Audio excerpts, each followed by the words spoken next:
Listen to me very carefully, because what I'm about to tell you could mean the difference between your loved one walking out of the hospital or spending the rest of their life in a wheelchair. Every single minute I'm talking to you right now, someone's grandmother, someone's husband, someone just like you is having a stroke. And here's what terrifies me after 3 decades in emergency medicine. 80% of them will arrive at the hospital too late for the treatment that could save their brain. I need you to understand something that most doctors won't tell you this directly. Your brain is dying faster during a stroke than your heart dies during a heart attack. Research published in the journal Stroke in 2023 shows that during a brain stroke, you lose 1.9 million neurons every single minute. That's not a typo. Nearly 2 million brain cells dying every 60 seconds. Your memories, your ability to speak, your capacity to recognize your own children, all of it disappearing while you're sitting there wondering if you should call someone. Now I know what you're thinking. You want me to tell you the FAST protocol right now. You saw it in the title. 10 seconds to learn something that can save a life. But I'm not going to tell you yet, and here's exactly why. If I just give you 4 letters right now, you'll forget them by tomorrow. But if I show you what happens when people don't know these signs, if I show you the devastation I've witnessed in emergency rooms, if I make you understand why every single second matters, you'll remember this for the rest of your life. You'll teach it to your children. You'll think about it every single day. So stay with me. Before we go any further, I need you to do something. Comment your age right now and tell me if anyone in your family has ever had a stroke. This is important data that helps everyone in this community understand their risk. Just comment your age and yes or no. Do it right now before you forget. Let me tell you about Margaret Thompson. She was 68 years old, a retired elementary school teacher from Ohio, and everything I'm about to tell you is why I can't sleep some nights. Margaret loved her routines. Every Monday morning, she'd wake up at 7 o'clock, make coffee, and prepare breakfast for her husband Tom before he left for his part-time job at the hardware store. They'd been married 46 years, 3 grown children, 7 grandchildren, a life built on consistency and care. That particular Monday morning in October started like any other. Margaret was standing at the kitchen counter, cracking eggs into a bowl, when something felt wrong. Her left arm suddenly felt heavy.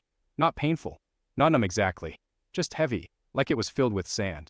She put down the egg and shook her arm, thinking it had fallen asleep somehow, even though she'd been standing the whole time. The feeling didn't go away, but Margaret was not the type to make a fuss. She'd lived 78 years being tough and independent. This was probably nothing. She continued making breakfast, but Tom noticed something when he came into the kitchen 10 minutes later. "Honey," he said, "the left side of your face looks a little droopy. Are you okay?" Margaret touched her face. It did feel strange, like when you get back from the dentist and the Novocaine hasn't worn off completely. "I'm fine," she told him, but when she said the words, they came out slightly slurred. Tom heard it immediately.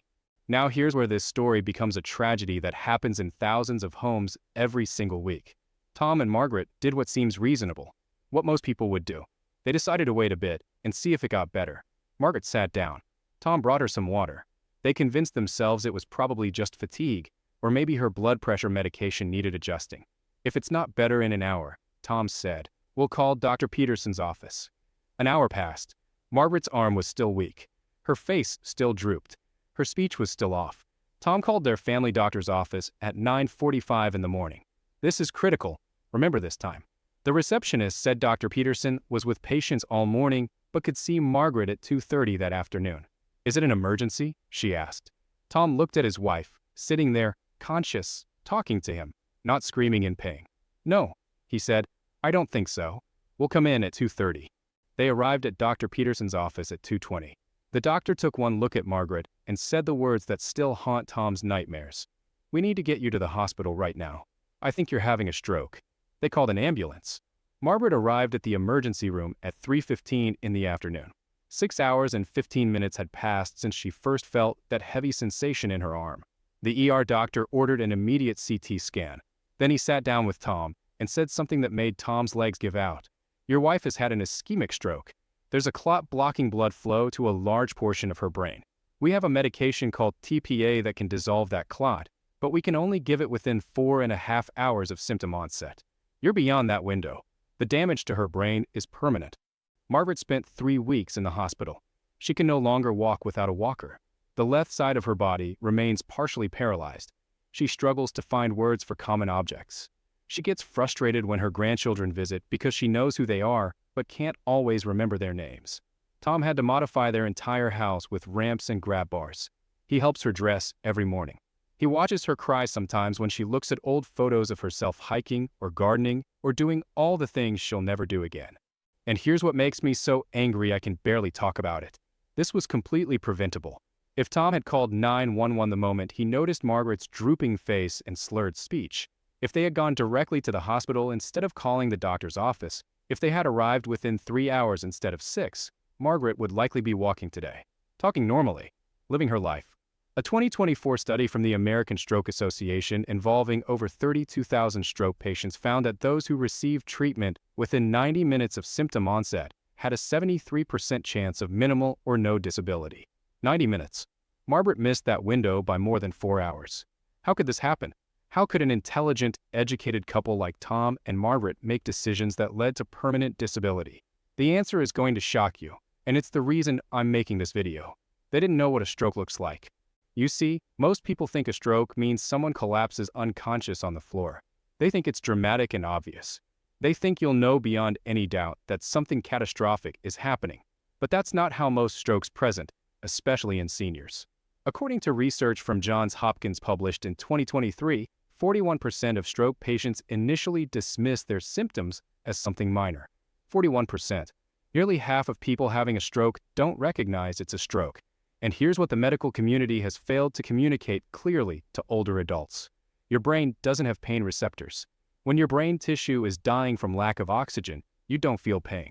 You might feel weakness or confusion or notice your face drooping or struggle to speak clearly, but you won't feel the dramatic chest-crushing pain of a heart attack. This is why stroke is so dangerous. It kills you softly. Let me break down exactly what's happening in your brain during a stroke, because understanding the physiology will make you understand the urgency. Your brain weighs about 3 pounds, but uses 20% of your body's oxygen supply. It's the greediest organ in your body. Every single neuron in your brain is connected to a vast network of blood vessels. If you stretched out all the blood vessels in your brain, they'd extend for about 400 miles. These vessels deliver oxygen-rich blood to every corner of your brain constantly. When a blood clot blocks one of these vessels, this is called an ischemic stroke, and it represents 87% of all strokes. That entire region of brain tissue is suddenly starved of oxygen. Within 60 seconds, those neurons start to malfunction. Within 3 minutes, they begin dying. Within 10 minutes, the damage can be irreversible. Remember those 1.9 million neurons dying every minute? That's not an exaggeration. That's documented medical fact from studies using brain imaging during active strokes. But here's what nobody tells seniors, and this is critical. The stroke-causing clot doesn't kill your brain cells directly. What kills them is time. Every minute that clot blocks blood flow, more neurons die. This is why we have what's called the golden window in stroke treatment. For the first 3 hours after symptoms begin, we can administer a medication called tissue plasminogen activator, or TPA for short. This medication dissolves the clot. It literally breaks it apart and restores blood flow to your brain.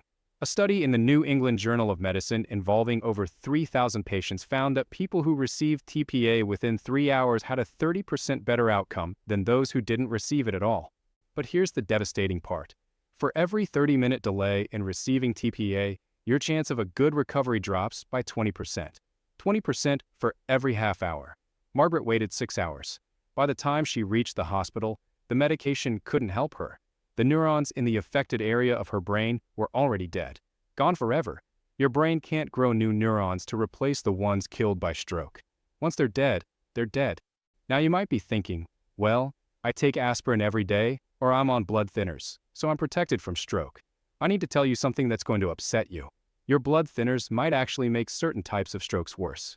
About 13% of strokes are hemorrhagic strokes, when a blood vessel in your brain ruptures and bleeds.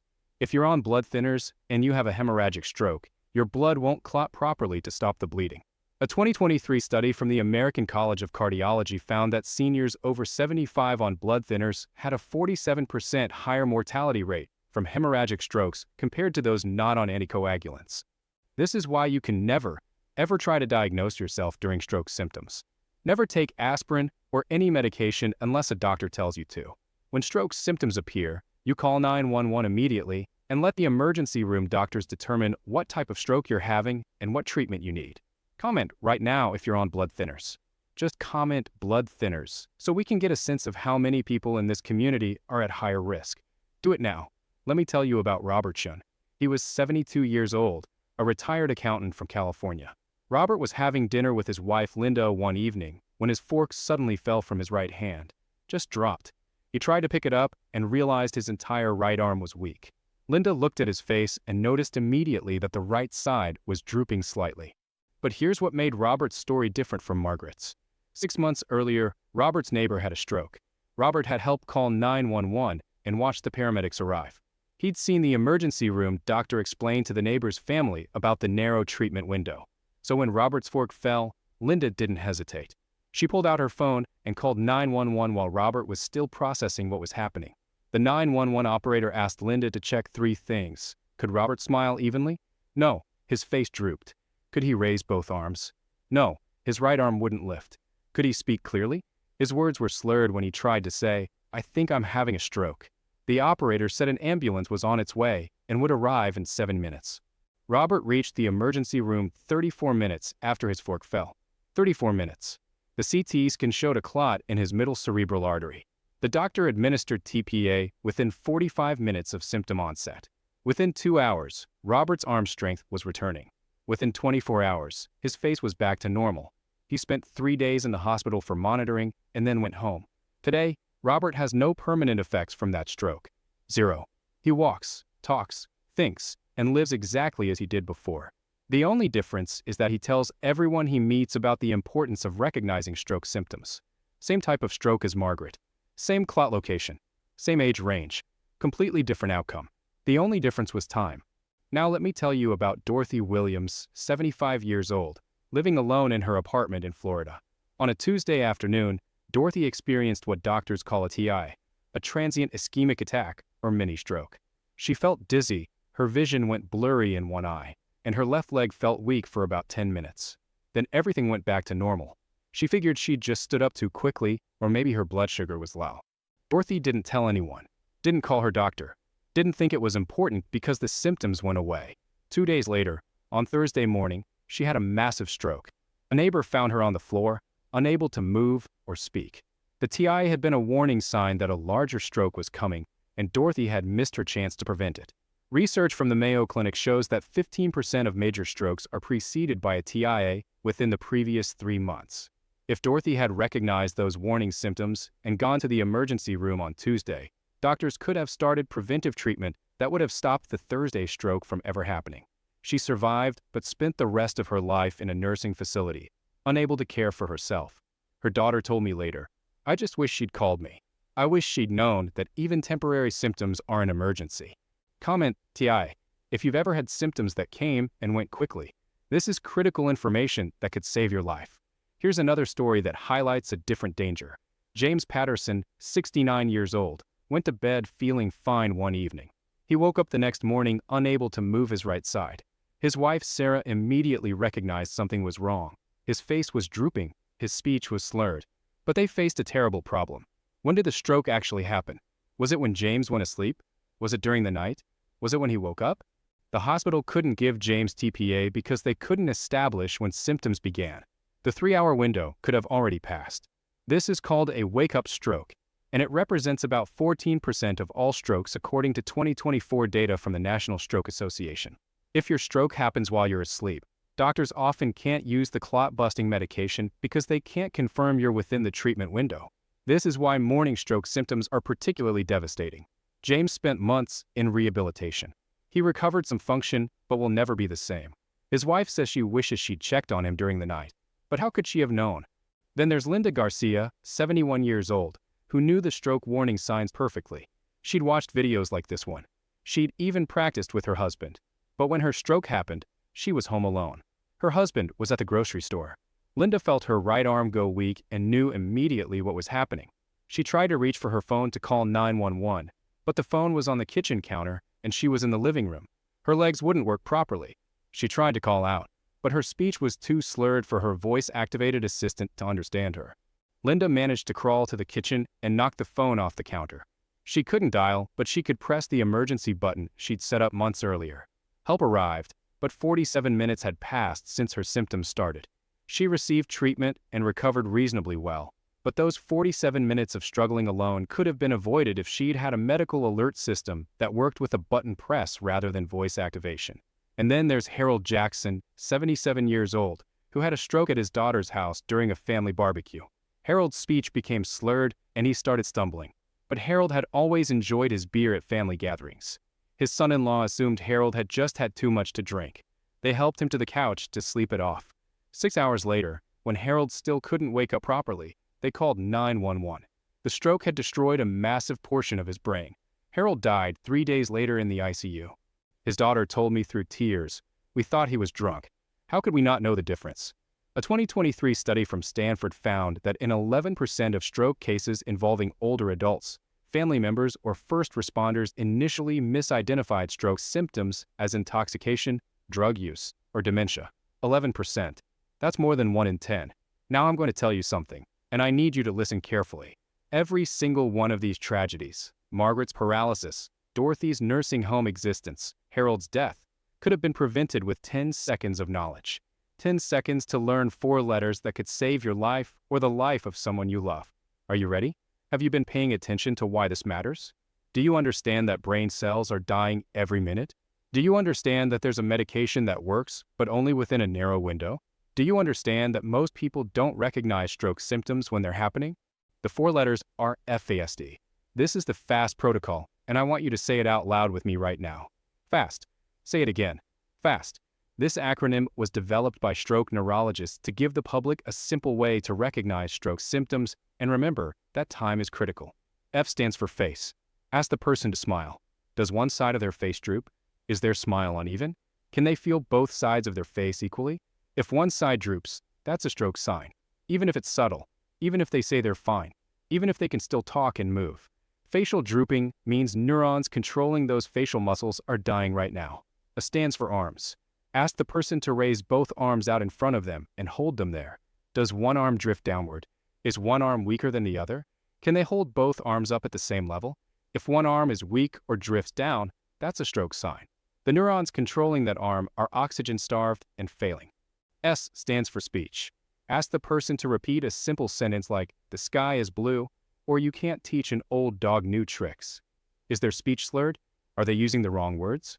Do they sound drunk even though they haven't been drinking? Can they repeat the sentence correctly? Slurred speech or difficulty finding words means the language centers of the brain are being damaged right now. T stands for time. If you observe any of these signs, even one of them, even if it seems minor, even if the person says they're fine, call 911 immediately. Time means don't wait. Time means don't call your doctor's office. Time means don't drive them to the hospital yourself. Time means call 911 right now. Every single second counts.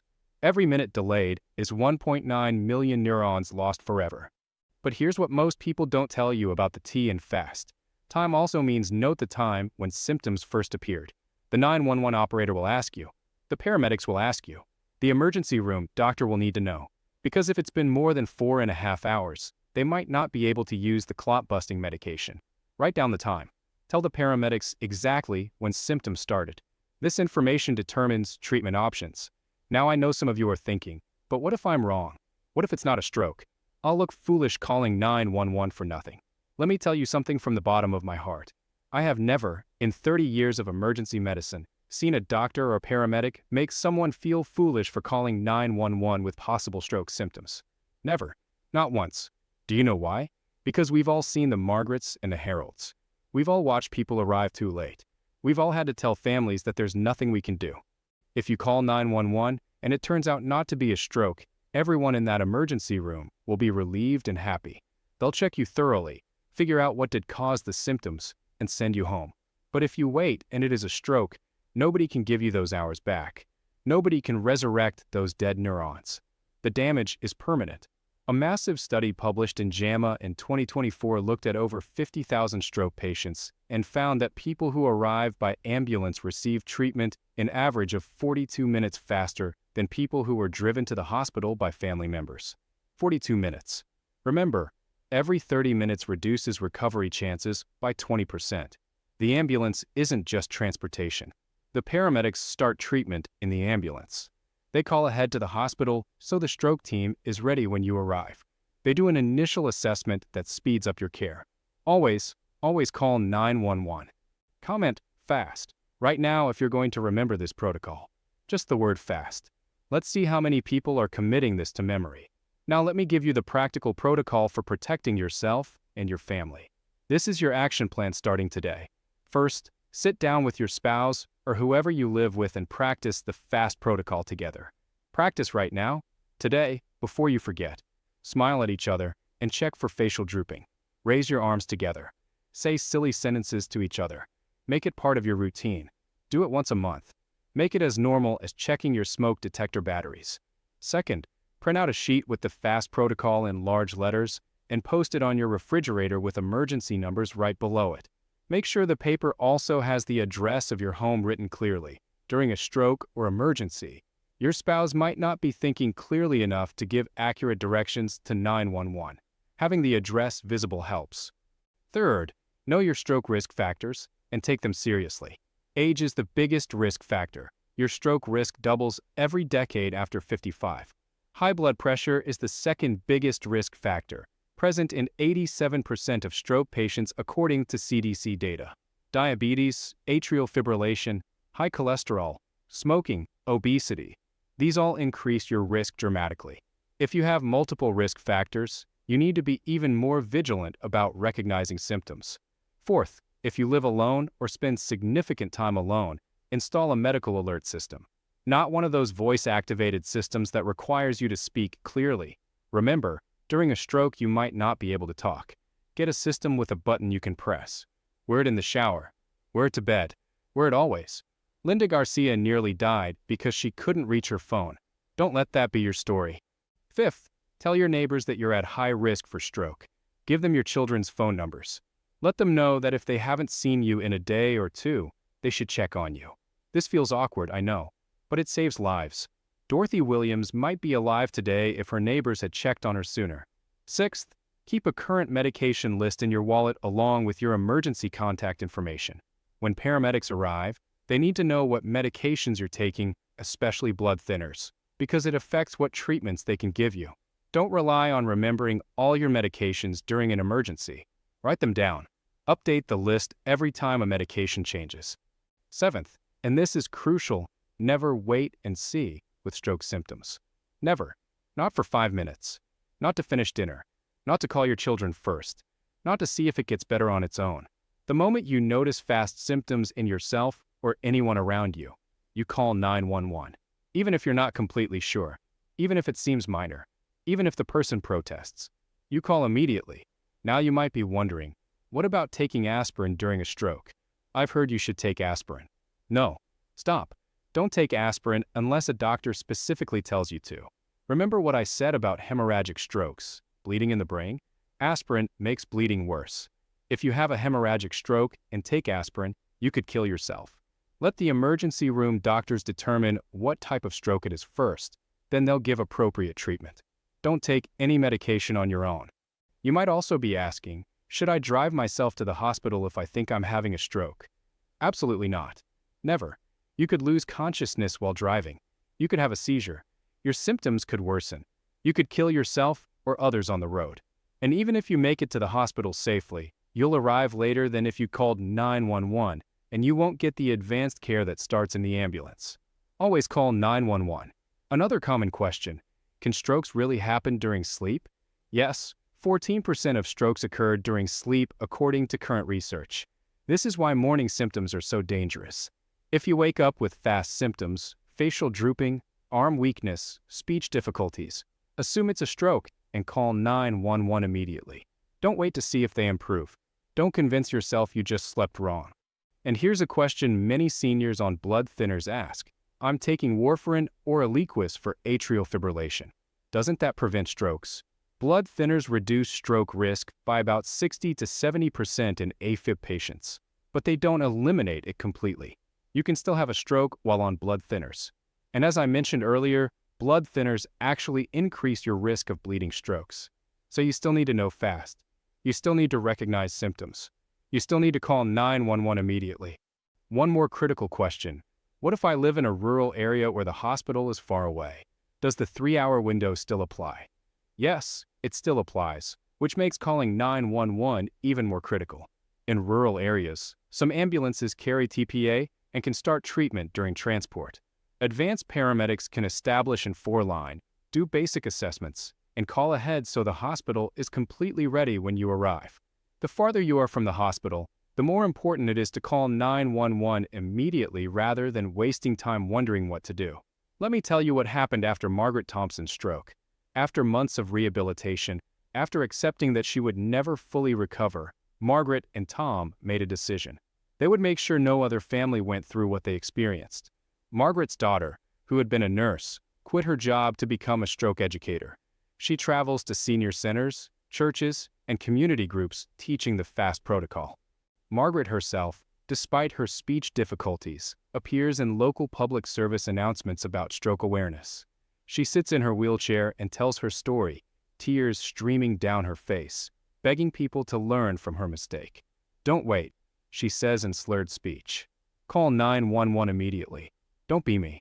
Tom keeps a photo on his phone from before Margaret's stroke. They're hiking together in the mountains, Margaret's arms spread wide, both of them laughing. He shows that photo to everyone he meets and says, "This is what waiting 6 hours cost us. This life, this joy, this independence. We can never get it back." But here's what gives the story meaning. Margaret's granddaughter, Emily, was 19 when her grandmother had the stroke. Emily watched her strong, independent grandmother reduced to struggling with basic tasks. It changed Emily's life direction completely. She went to nursing school specifically to become a stroke nurse. Today, at 27, Emily works in a comprehensive stroke center. She's the person who greets stroke patients when they arrive by ambulance. She's the one who starts their treatment within minutes. Emily told me, "Every patient I save is for my grandmother. Every person who walks out of this hospital because we caught their stroke in time, that's Grandma Margaret's legacy. Her suffering wasn't meaningless if it means I save even one person." Last year, Emily treated a patient named Susan, 71 years old, whose husband had called 911 the moment he noticed facial drooping. Susan arrived at the hospital 38 minutes after symptom onset. Emily administered TPA within the golden window. Susan walked out of the hospital 3 days later with 0 permanent effects. Her husband told Emily, "We learned about F.A.S.T from a video we saw online. That video saved my wife's life." Margaret's tragedy created a ripple effect. Her daughter educating communities. Her granddaughter saving lives in the ER. Thousands of people who've heard her story and learned F.A.S.T. This is how we turn suffering into meaning. This is how we honor the people who've lost their independence to stroke. We learn. We share. We save others. Now I need you to do something for me. Actually, I need you to do something for yourself and everyone you love. Right now, before this video ends, before you move on with your day, I want you to comment one of 3 things. Comment, "I know F.A.S.T." if you're committing this protocol to memory and you'll teach it to your family. Comment, "Installing alert system," if you're going to get a medical alert button this week. Comment, "Telling my neighbors," if you're going to share your emergency contact info with the people around you. Pick one of those 3 and comment it right now. This is your commitment to stroke preparedness. And then I need you to share this video. Specifically share it with anyone over 60. Your parents, your aunts and uncles, your neighbors, your friends from church, your book club members, anyone who could benefit from this information. Don't just click share randomly. Send it directly to specific people with a message saying, "This could save your life." Please watch all the way through. If you haven't already subscribed to this channel, click that subscribe button right now because I'm committed to bringing you medical information that could genuinely change or save your life. Information your doctors might not take the time to explain this clearly. Information that's buried in medical journals but needs to be in every home. Bookmark this video. Save it to a playlist labeled Emergency Medical Information. When a stroke happens to someone you know, you won't have time to search YouTube hoping to find the right video. You need this information instantly accessible. I want to thank you for watching this entire video. The fact that you're still here, still listening, tells me you're taking your health seriously. You understand that knowledge is protection. You understand that 10 seconds to learn fast could mean the difference between independence and disability. between life and death. You now have information that 80% of the population doesn't have or doesn't remember clearly enough to use in an emergency. You understand why every minute matters. You know that 1.9 million neurons die every single minute during a stroke. You know that TPA can dissolve clots, but only within the golden window. You know that facial drooping, arm weakness, and speech difficulties mean call 911 immediately. You're prepared in a way you weren't 30 minutes ago. You can save a life now. You can be the person who recognizes symptoms when everyone else thinks it's just fatigue or too much to drink or getting old. You can be the person who makes the call. You can be the reason someone walks out of the hospital instead of rolling out in a wheelchair. F.A.S.T. Face, arms, speech, time. For letters that could save your brain. For letters that every single person over 60 should know by heart. For letters that I've now burned into your memory with stories and statistics and the emotional weight of what's at stake. Don't let Margaret's story be in vain. Don't let Harold's death be meaningless. Don't become the next tragedy I have to tell. Learn fast. Teach fast. Use fast. Save lives. Thank you for trusting me with this information. Thank you for caring enough about yourself and your loved ones to watch this complete video. You've just done something that could change everything.